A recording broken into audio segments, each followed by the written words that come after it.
Hello, everyone. This is Anna Maria Tirano, Vice President of Marketing at Cincy. Welcome to today's webinar presentation, Why Your Agency's Culture is Critical to Surviving and Thriving Under COVID-19 and PDGM. The presentation will highlight how agency culture and technology has helped two agencies, Concierge Homecare and Aspire Home Health and Hospice, evolve from old to new home health care. Today's presentation is being recorded, and the recording will be sent to all attendees and registrants later this week. All participants are muted. If you have a question, please use the Q&A tool in the webinar platform. We will respond to the questions at the end of the webinar.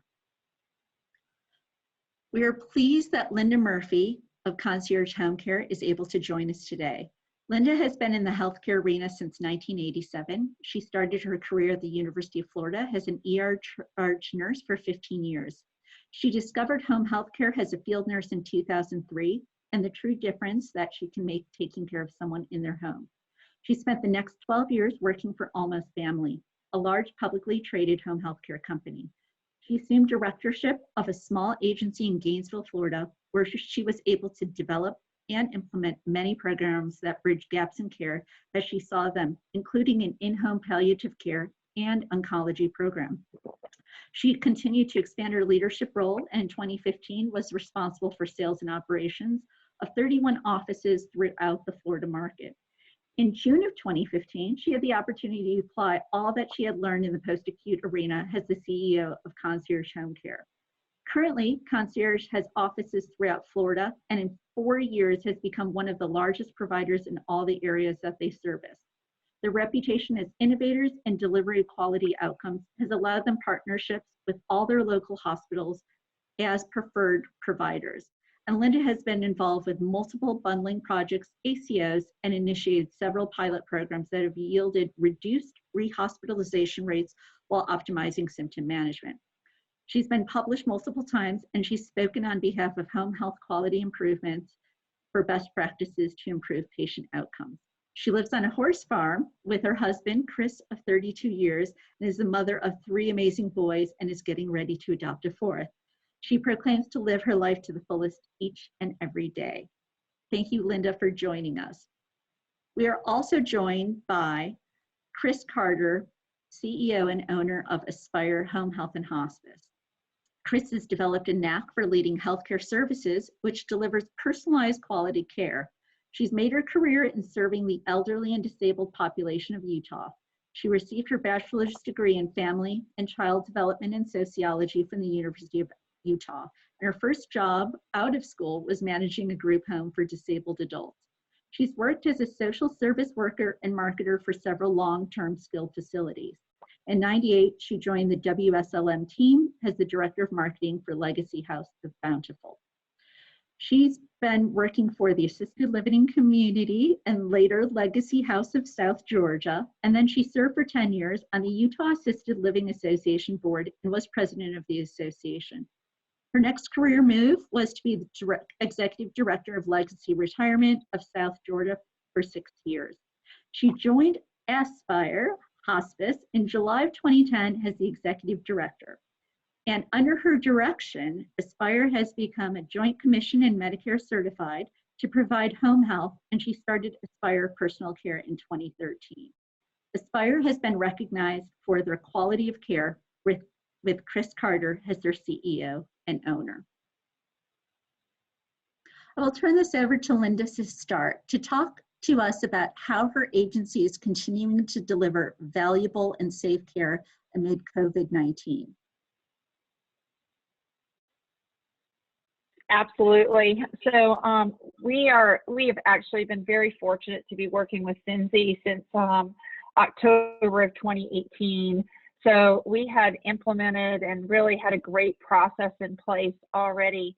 So when COVID-19 came through, it was amazing that we could instantly connect with actually all of our current patients that we have on service, but also with any patients that we've seen in the past. So instantly we were able to push out text messaging and education pieces to over 10,000 patients with any given time. We were actually able to start increasing our virtual visit count We immediately started adding some additional virtual visits for all of our patients across the region, and actually had the ability to touch some of the patients. As we saw in Florida, a lot of our assisted living facilities were starting to close their doors, one to our therapy teams, but also to some of our nursing teams. So it was a way that we were quickly able to get some iPads into the buildings and actually still reach out and touch our patients. So it's just really, from a COVID-19 perspective, I had no idea. I feel like we have really accelerated our virtual care ability. What we've worked on for almost 18 months, I feel like we have done more in the last 30 days than we did in those first 18 months, because now we have a community that was really wanting and looking for some options. So.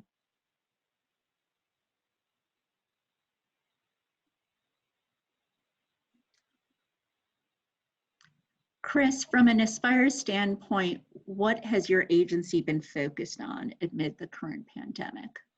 Our primary focus has been keeping our nurses safe and being able to still deliver a real quality of care. Aspire started using Cinzy about 9 months ago, so we're not quite as advanced as Linda's team in using it. We are a smaller agency in Utah, but right away we could see the benefits of being able to use Cinzy to be able to remote into a patient's home prior to our going out there to screen if they had any COVID signs or symptoms.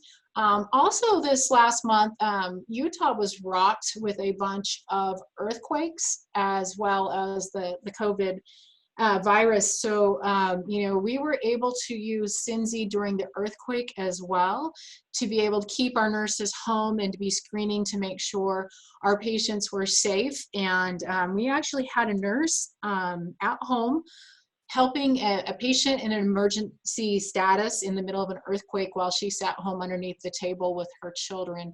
And so she was able to stay safe and keep a patient safe. And it was just such a quick and easy way to implement our emergency preparedness plan through Cinzy. And, we've not been blessed to have a lot of protective equipment in Utah. We're about 3 weeks behind some of the other states with and getting supplies. We've had a really hard time. So one of the things we've been focused in is making sure that our nurses have what we can. We started a sewing bee to make sure our nurses get the protective masks. We've come up with some creative ways. And the community's been great to help join in that. And another thing that's really, really critical to me to help our nurses and our frontline staff get through this pandemic is to emotionally support them, reaching out through them and making sure that their families are safe and they have what they need. We've set up a food pantry in our front lobby so that if nurses are so tired or CNAs are so tired that they don't want to go to the store of risk of increased exposure, they can just grab food in our front lobby. We have supplies, including toilet paper. So just really making sure we're taking care of everything, their physical needs, their emotional needs, and supporting them in being very safe at this time. Yeah, I would also like to add, likewise with us, being able to have that connection and contact. We've even been able from day one to send out messages with links to videos, especially from the World Health Organization. We were pushing weekly messages to both patients and our team members with the valuable education and timely updates. We've been deep in the midst, we have about 500 team members, and fortunately to date, none of our clinical team has tested positive for COVID-19, even though we started accepting patients with COVID-19 several weeks ago. So we anticipated and we saw immediately where some of our patients were starting to say, I'm not sure I want a healthcare worker coming into the home, and started pushing back a little bit for some of our visits. But we did see as quickly the ability to still hang on to those patients till they felt safer, and they were actually requesting to participate in the virtual visits. So as we all know, even though those virtual visits aren't reimbursable at this point, it does get us the ability to keep those patients, make sure they're safe, and make sure our staff are safe. Linda, how would you define the culture that you've set up and that you've strengthened over the years at Concierge Homecare?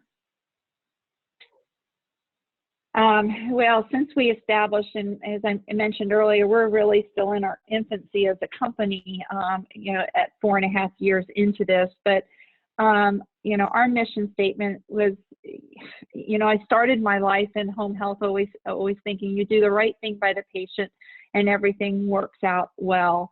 But as I started our own company, it has always been a servant leadership platform with people come first. And our motto is we take care of people taking care of people, because when you take care of those team members, they take good care of our patients. There's so many different values out there, but we try to live and incorporate our values into everything that we do on a day-to-day basis. So integrity and, having the courage to meet the demands of reality, caring, encouraging the heart in every aspect of what we do. Quality, and when we talk about quality, we're always challenging the process. How do we make it better? Service, and enabling others to act and be the best that they can be. And then innovation's a big one for us, and it's overcoming challenges. So we are early adapters to a lot of different innovations, and I think it is one of those pieces that sets us apart, as well as attracts like-minded team members that really want to be part of something that's bigger than themselves. And then, of course, our team comes first in meeting the needs of our people, and that way it allows them to meet the needs of our other team members. I sit here and I think about an example when I look at culture, and I always I've got a story that I think it brings to light when I talk about how we want to develop a team that digs deeper and looks for the real issues and how can we really make a difference in a person's life. And it always brings me back to a patient that we had had been referred to us for occupational therapy because the family was having difficulty with him bathing and bathing with the patient. So my OT went in, and we've always believed in using some type of standardized tool. So of course we use the MOCA to determine the level of dementia for this patient, or confusion, and of course it showed severe dementia, but this patient was still able to read. So our OT went in and started working with sequencing, which I'm sure a lot of folks on the phone are aware of, but was able to get this patient independent with brushing his teeth. When you use sequencing, you can laminate a piece of paper and say, get toothbrush, turn water on, wet toothbrush, put toothpaste on, but you can walk a patient that has some dementia, if they can still read, and allow them some functionability and give them the ability to do it for themselves.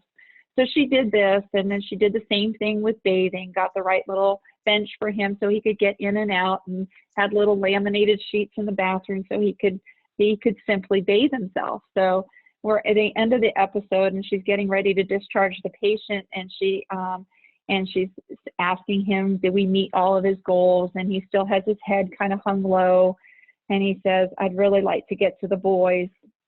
And first thing she's thinking, oh my gosh, what part of hygiene did I not cover?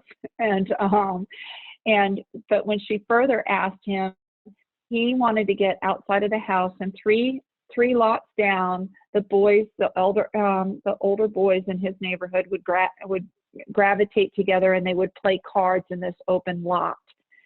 So we were able to get physical therapy back in there and build a ramp for him to help him get out of the house.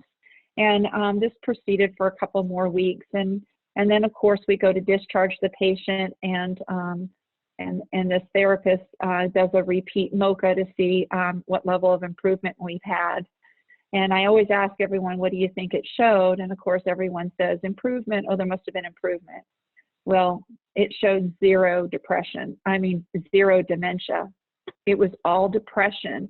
And when you don't take the time to really understand the patient, and the typical agency would have just gone in there and put in some grab bars and shown a patient, you know, and the family members how to bathe the patient.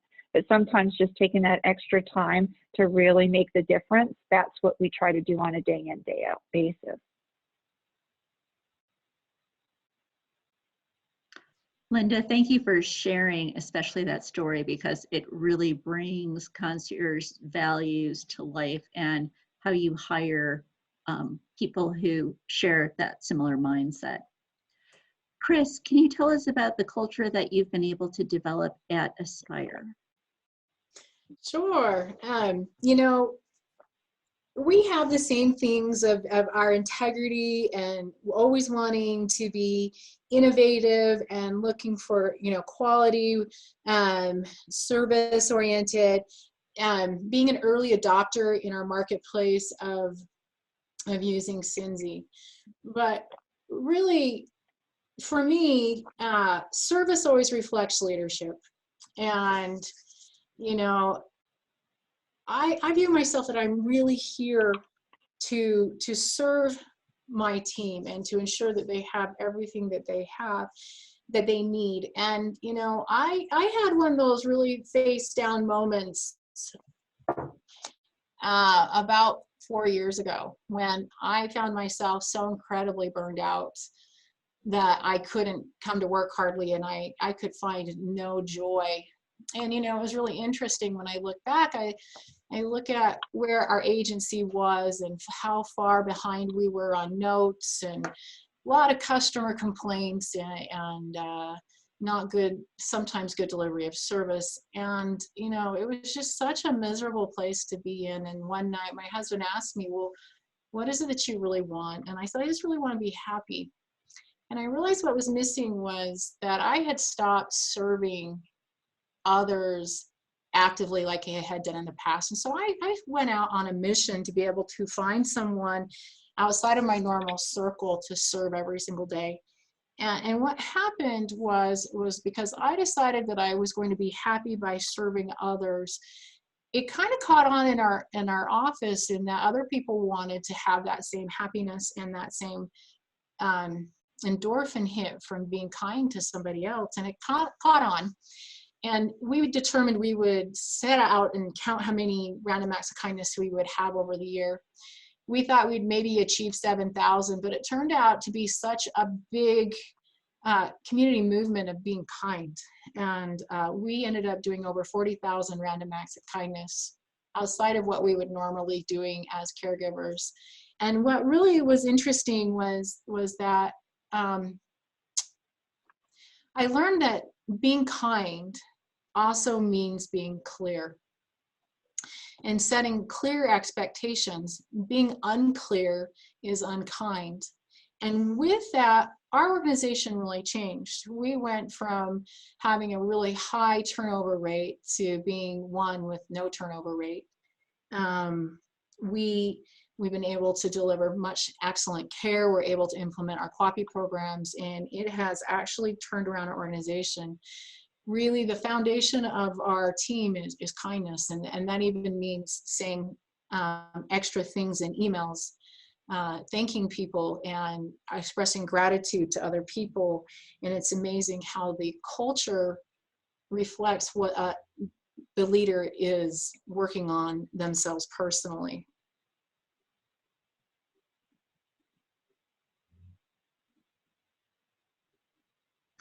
Chris, thank you for sharing that story and also bringing to life how the culture of kindness exists throughout all the agency's actions, and that it's obviously something that keeps everyone together as well as makes them hopeful within this time of the COVID-19 pandemic.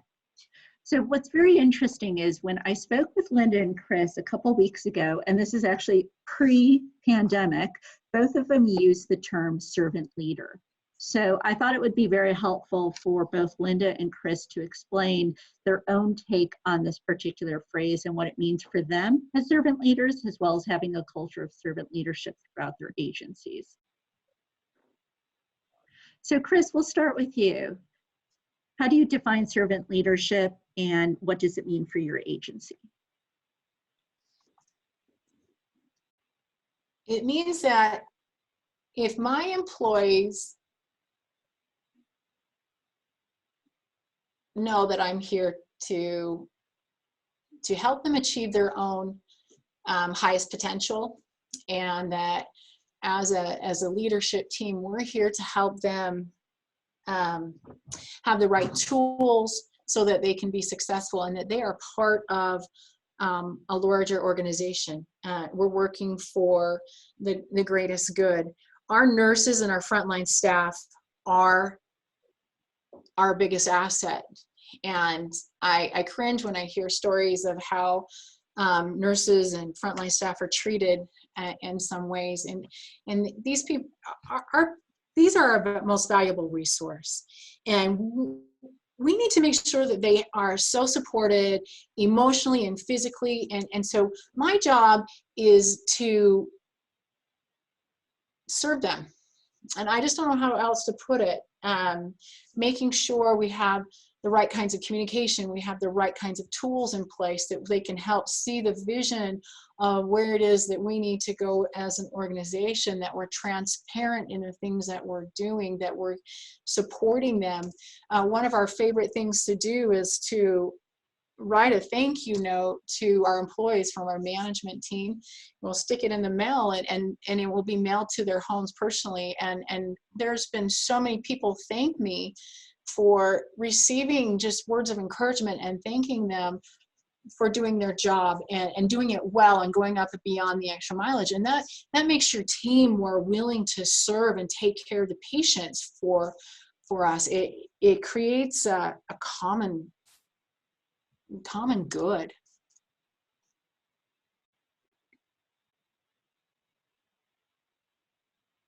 Linda, you also use the term servant leadership.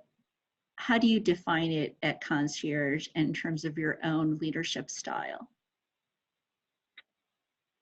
We based from day one, walking out the doors and starting our company off of servant leadership, and that everyone is a leader.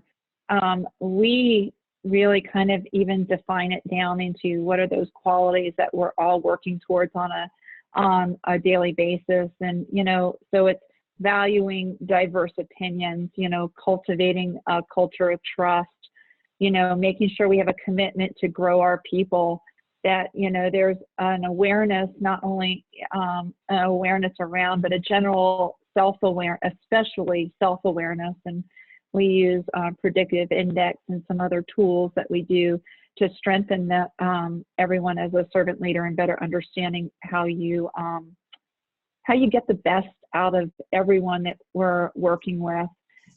We have and it's not, true servant leader says, let's go do it. It's not you go do it. That there's empathy, to really understand and empathize with others. We seek to convince rather than coerce compliance. We think long term. We nurture great dreams and don't be afraid.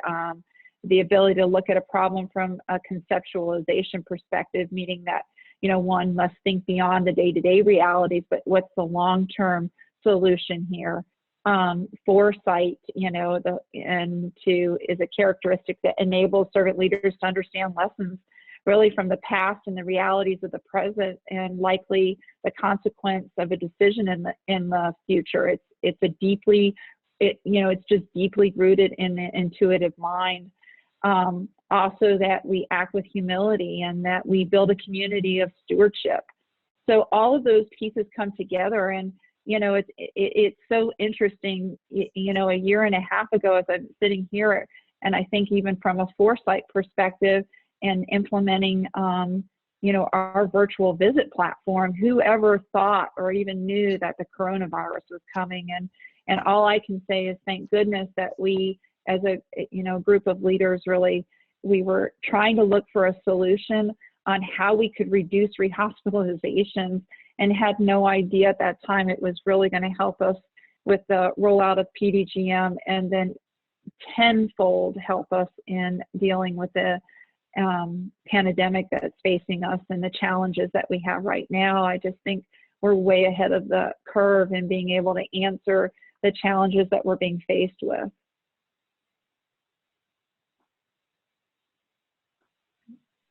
Thank you, Linda.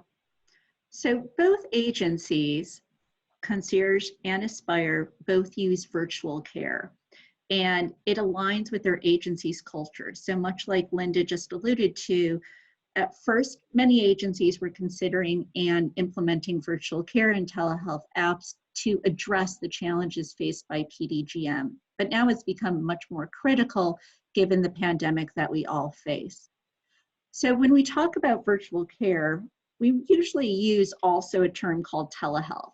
And telehealth, we're listening to everything that CMS is telling us, HHS, the relevant home health state associations, et cetera. And it's a hot topic of the day, right? It's emerged as an umbrella term for the broad range of technologies and methods which are used to deliver virtual medical, health, and education services for patients as well as the providers who serve them. The key word being virtual. That telehealth related tools and technologies are designed to provide care in a virtual manner. And at Cinzy, our virtual care platform enables agencies such as Concierge and Aspire to use HIPAA compliant secure messaging, text, email, and video for their clinician to clinician and clinician to patient communications. So you can see that there's a couple ways that the agencies use it today, especially amidst the pandemic. One is conducting virtual visits and virtual check-ins with their patients, also providing them with condition-specific messages to drive adherence, and last, in this time, to give them updates about COVID-19 and also notify them of any emergency situations so that the patient communities that they serve are prepared as well as they can be. Linda, talk to us about how virtual care fits into the type of care that your agency has been able to deploy, especially in the past 18 months, but even more important in, say, the past 2 months. Yeah, absolutely. It's become, it had already become a part of it. So every single admission that we do, we look at where we can place in some additional virtual visits or replace some in-person visits. And, I look at it, honestly, I think the easiest thing is I was on a call. We're doing a daily 4 o'clock call right now with all of the management team on COVID-19. So that's where we put out all of our education updates in a daily Q&A. But yesterday, we just discharged a patient that had COVID-19 that we've been taking care of for a couple of weeks now. And he was a 53-year-old gentleman that had come down to the St. Augustine market here in Florida for a conference, and lo and behold, he got COVID-19 and was very, very sick, was discharged from the hospital, but he was here all by himself. He had no family. His family was up in Michigan, and he's been here for 3 weeks trying to get over the complications that had occurred as well as the COVID-19. We actually received a call yesterday from the hospital case management, head of case management, and even from the patient themselves. It was the last visit our nurse was doing with him, and he just had a second test that showed that he was COVID-19 negative so that he can return to Michigan. We've been working with their health department and our health department to be able to get him back home. And this gentleman cried and said he had no idea what he would have done without that. We were there every single day with him, because on the days that we weren't with him in person, we were able to be there with him virtually. So Cinzy really is, it's a care communication platform which enables us to use that HIPAA compliant secure messaging. So even though there's been some lessened requirements to allow virtual care to happen, I feel very secure because our messaging is very It's secure, it's compliant. We email, we video for both our clinicians, and we have clinician and clinician to patient communications. Another really neat thing for us to do is it allows our clinicians to text messages to their patients even before they're going. So even when you think about from a communication perspective, one of the #1 complaints, if you're looking at your HCAP scores, and I'm sure every agency is very similar, is communication. And a nurse forgot to call me that they were coming out the day beforehand. And we require all our staff to call our patients the day before. But once I rolled out Cindy, my clinicians now can send a quick, takes them 5 minutes to text message all of their patients for the next upcoming day, what time they'll be there. So we do like a 2-hour window, but it allows them to just quickly communicate with their patients. Hey, I'm going to be there tomorrow. I'm going to be there between that 12 to 2 o'clock window, or wherever that piece is. So again, from a communications perspective, our patient satisfaction has increased tremendously. Throughout the episode of care, home health agency, we engage the patients with video-based virtual visits because they can also connect back to us. I'll give some additional examples that we use Cindy for after hours. All of our infusion patients, it's one of the first things that we do to get our patients set up for virtual visits. And I was just listening last weekend where we had a patient that was having difficulty, and the nurse was able to walk them through their SASH method in delivering the infusion, and the patient had their little clip locked on their IV tubing, and that's what was stopping the infusion from going. And it saved my nurse the 45-minute drive out to the East Coast of our area and 45 minutes back that we would have had to done before, because it's very difficult to talk a patient through that. But when they can hold up that phone and you can actually see what they're doing and be able to address the problem right there and then. So it just gives us a really better engagement, better outcomes, and better bottom line. And especially has helped us thrive underneath PDGM. Thank you, Linda. Chris, can you tell us how you're using virtual care at Aspire above and beyond what's happening right now with the pandemic? Well, a lot of my focus, even right now, is looking to the future and continuing to remind everybody that this COVID is temporary and this too shall pass, and that we got to keep our eyes on the really big picture. And the big picture is that under PDGM, we have to be able to ensure we're delivering an effective care that is touching our patients and helps them to be as most independent as they can, while making sure we're delivering at a good cost point, and that's by the use of technology. We also have, coming down the future, a huge age tsunami coming, where the demand for home care and hospice care is going to be greater than the amount of nurses that we have.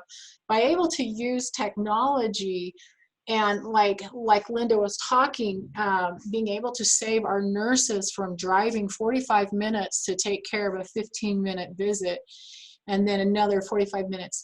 We need to learn to work smarter and not harder. And that is through the use of technology. By being able to look in and help a patient, we've started using, right now under COVID, but this was part of my long-range plan, was to be doing therapy visits through virtual. We've been under PDGM, physical therapy visits have been limited, and so being able to virtual in, we started doing this earlier in the month of March, so that we could help patients still maintain their activities, their exercises, their home exercise programs. And under COVID, we had a patient who just recently had a stroke. And because of the fear of the virus, she was not allowing even the physical therapist into her home. We were able to use Cindy, and we still are, being able to connect with her virtually and helping her do those required exercises, because she's in such a critical stage in her recovery. That if we don't get virtual in there, there's no other way we'll be able to get her the help. And so being able to follow, her home virtually. As an agency, we've been looking at innovative ways to be able to look at other populations who may be hurt under the PDGM changes. One of my focuses has been how can we serve the diabetic patient? And as an agency, we have developed a diabetic program using our technology, the virtual care. And we're able to help support diabetic patients at home.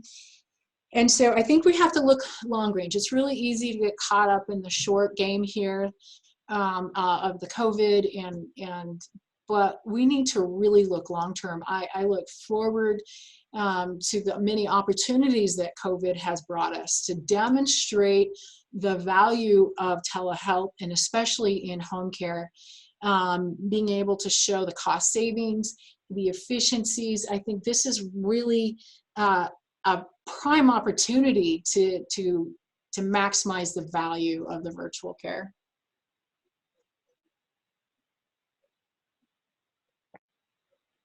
Thank you, Chris.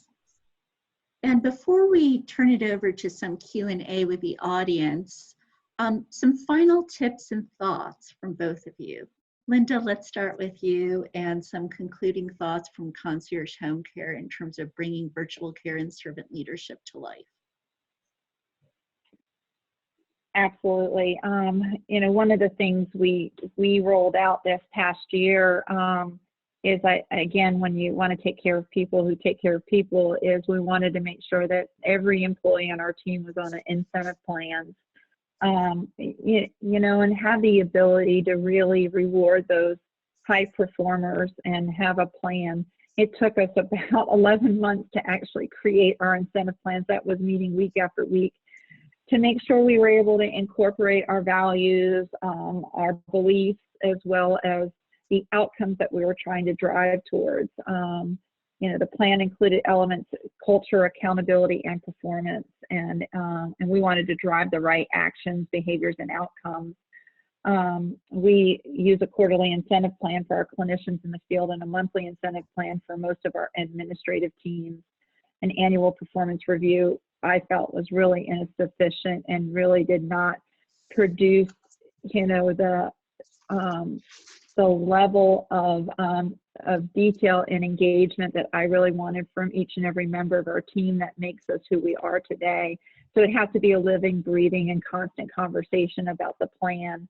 And it really forces that proactive management. And it's amazing how much your team members feel when you have a sit-down meeting with each of them on a quarterly basis. It makes a huge difference and forces that communication that needs to occur, because everyone really wants to do a really good job at everything that they do and be the best that they can be. So, virtual care is a strong initiative, and we've been using a separate measure for this item for 6 months. Virtual care seems to be embedded into our day-to-day actions, and it's become a DNA of our culture. At this point, I have a phenomenal team leader that manages my virtual care team. And without her, I don't know where I'd be today, but it's been just amazing to watch this team grow and to see our rehospitalization rates finally making that move and decreasing again.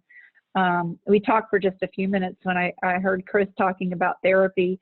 I am very fortunate to have a wonderful therapist on my team that actually rolled out our virtual care team of therapists as well. And believe it or not, we did our first, this was back in November, we did our first total knee with 3 in-person visits and 3 virtual visits. Now, he's a younger one and didn't have all the comorbidities that a lot of folks had, but I will tell you, we were sitting and meeting with one of the largest orthopedic referral sources in our market that was getting ready to sign a deal with a virtual therapy group out of California. So we live in Florida, so you can imagine where he was going to, in his bundle, do nothing but virtual care for therapy for all those patients.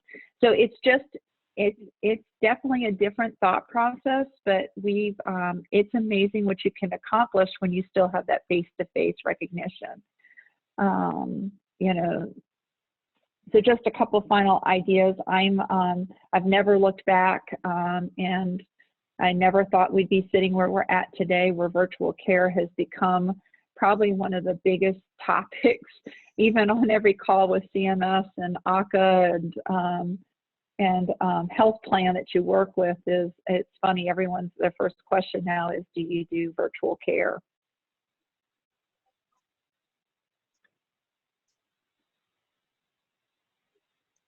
It's amazing how virtual care and telehealth are becoming more and more widely understood, and also sparking a lot of interest as people think about what's the right way to deliver care now and also set themselves up for the future. Thank you, Linda. And Chris, looking forward, what are some final tips and thoughts that you would like to share with our audience today? Well, first of all, I'd like to thank Linda. Linda is an amazing leader, and she's actually been a mentor to me. I've reached out to her a couple times, and she's always so willing to build other people up and to share information, and I really admire that about her. As I look forward, I recently bought the agency with my business partner, and what a month to buy the agency. We go right into earthquakes and COVID. It's a little rocky start for the first, but one of the first things we did is we put into place a profit share for our employees. We really feel like everybody is a part of the team. Everybody plays a role. Homecare is not a solo event. It takes an entire team.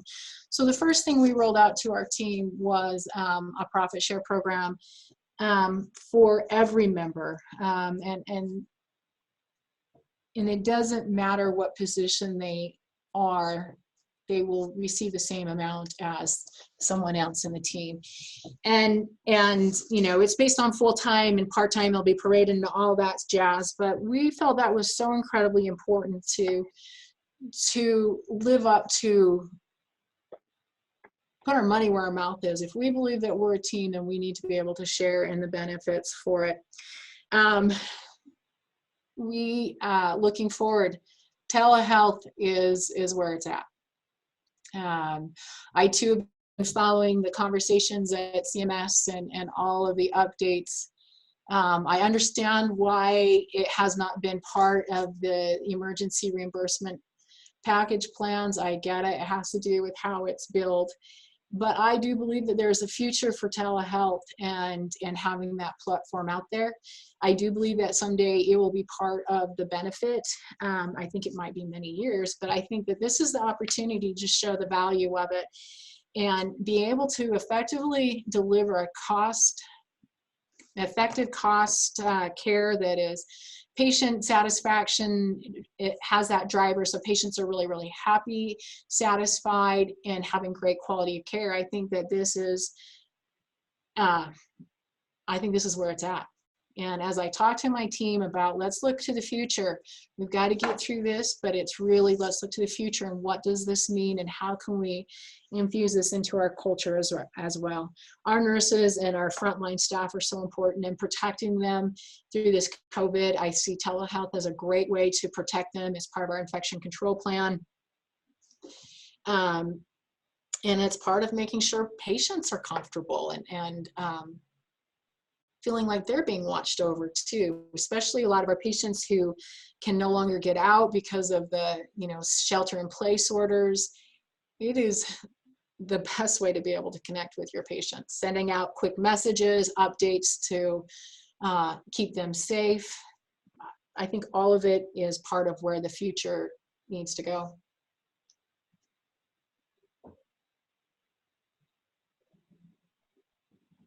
Great, thank you, Chris, and thank you, Linda, for inspiring all of us by your experiences and your insights regarding this very timely topic in home health care.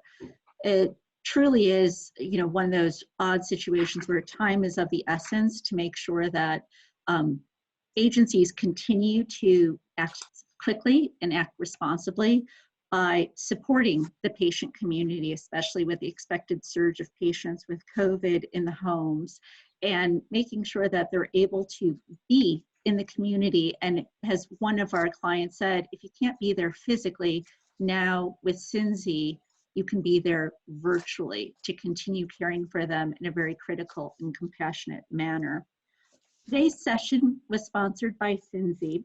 And if you have any questions, please feel free to use the Q&A platform tool in this webinar, and we'll address them at the end of this webinar or follow up with you directly.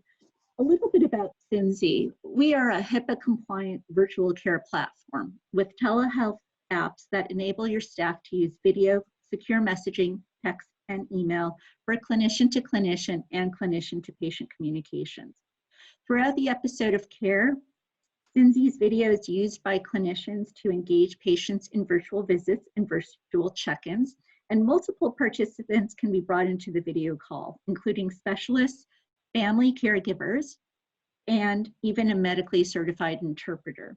These touch points are extremely critical during the coronavirus pandemic, as patients may be denying in-person visits or quarantine, staying in place, or practicing social distancing. Also, your agencies are probably experiencing the unfortunate situation that nursing facilities are increasingly restricting visits from your staff. So with video-based virtual visit functionality, you can ensure that your patients, wherever they are, continue to receive your organization's care and support. Your agency can also use Cinzy to drive patient engagement by sending out critical COVID-19 updates and self-care tips, scheduling and pushing out a cascade of condition-specific messages. These additional touch points are proven to increase adherence, reduce the risk of readmissions, and enhance satisfaction for patient and staff. And also, the platform can be used to conduct a coronavirus risk assessment to obtain information, manage care for at-risk patients. Please visit cinzy.com to learn how to safely continue delivering valuable care and minimize the risk of infection and timing in the home during this time.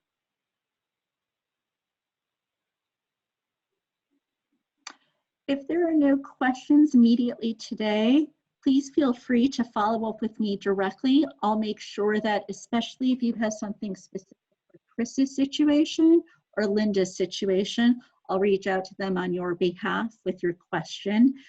Again, what I do want to do is thank Linda and Chris for their time, their energy, their inspiration, and their experiences today. We obviously planned this webinar a few weeks before this pandemic, and it was all supposed to be about PDGM. And right now it's COVID-19, but we also know that PDGM is also kind of hanging over all of us at the same time. And they have been instrumental in making sure that we had just a terrific content that we could share with you today, and also that it was very timely and relevant to the situations that all of you face today. I want to thank you for your time and your interest, everyone. Please be safe and be well. Thank you.